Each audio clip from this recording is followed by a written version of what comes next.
everyone, it's Ashley and welcome to another April book haul video. I told you in my last April book haul video that there would probably be a couple of these coming your way soon.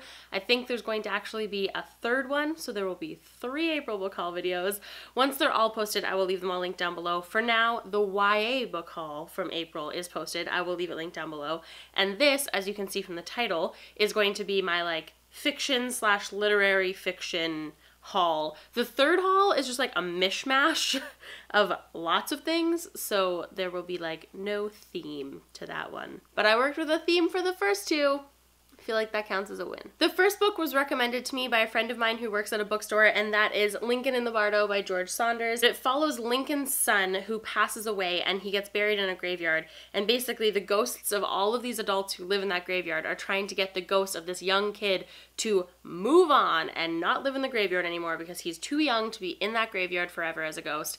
And on the flip side, Lincoln is just kind of constantly visiting that young son's grave. And I feel like it's just gonna be a really, really cool take on that kind of story. And apparently this is also very historically accurate, so I'm excited about all of that. And also just the concept of a whole bunch of ghosts with tons of different tones and stories and character traits, trying to make this little kid move on is just it's very up my alley. I'm really excited about it. Next, we have a book that I went and picked up because I saw the trailer for the movie that's coming out soon, and I really, really wanted to read the book, and that is On Chesil Beach by Ian McEwan. I've never read anything by Ian McEwan, but the trailer made this look like it's going to be a book about these 2 young lovers who get married, and basically one of them is super, super excited about having sex, and the girl is kind of not. And I feel like that has the potential to be a really, really, really well done story. So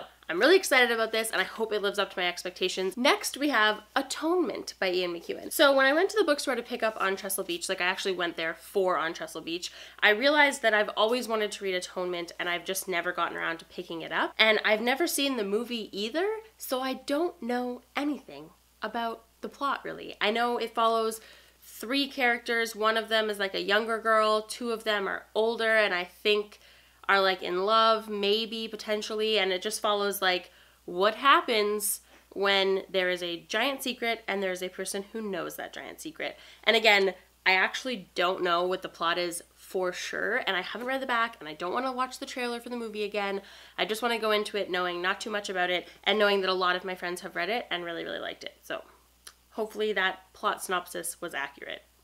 The next book I picked up because I read another book by this author last year and I loved it, and that is The Only Story by Julian Barnes. I read Sense of an Ending by Julian Barnes last year and I loved it. So I picked this up. The synopsis sounds like it could be really good or really bad. So I have high hopes because I really liked Sense of an Ending, but apparently this follows a young man in the beginning of the 1960s who comes home for the holiday and his parents want him to join a tennis club and be posh, ? And basically he meets this older woman about twice his age at the country club and they start an affair. And the whole book is apparently just about the consequences of love and what love demands of you as a person.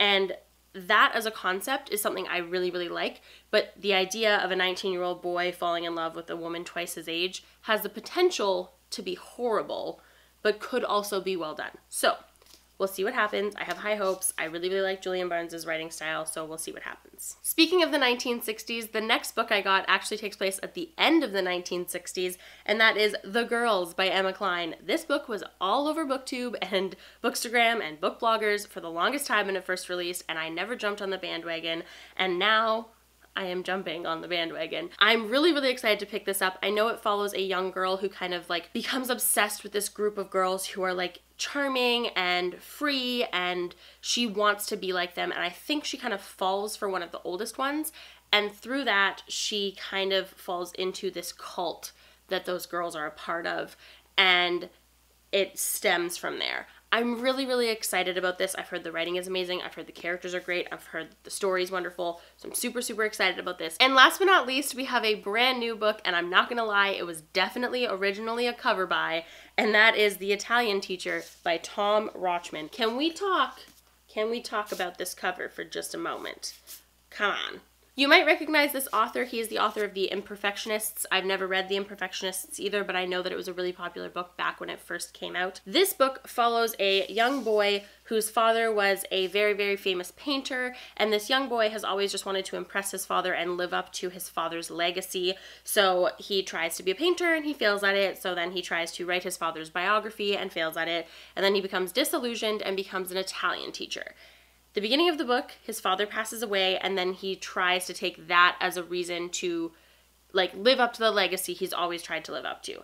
This again has the potential to be a really, really, really great character-driven story, but could also be terrible if it is done wrong. So I'm very excited to dive into it in hopes that it is well done, and also in hopes that it lives up to its own cover, because like, come on. Okay, so those are all of the adult fiction / literary fiction books that I bought in the month of April. Let me know in the comments down below whether you've read any of these or want to, or you can let me know what you got in the month of April book-wise. Other than that, I will see you guys soon with another video. Happy reading. Bye!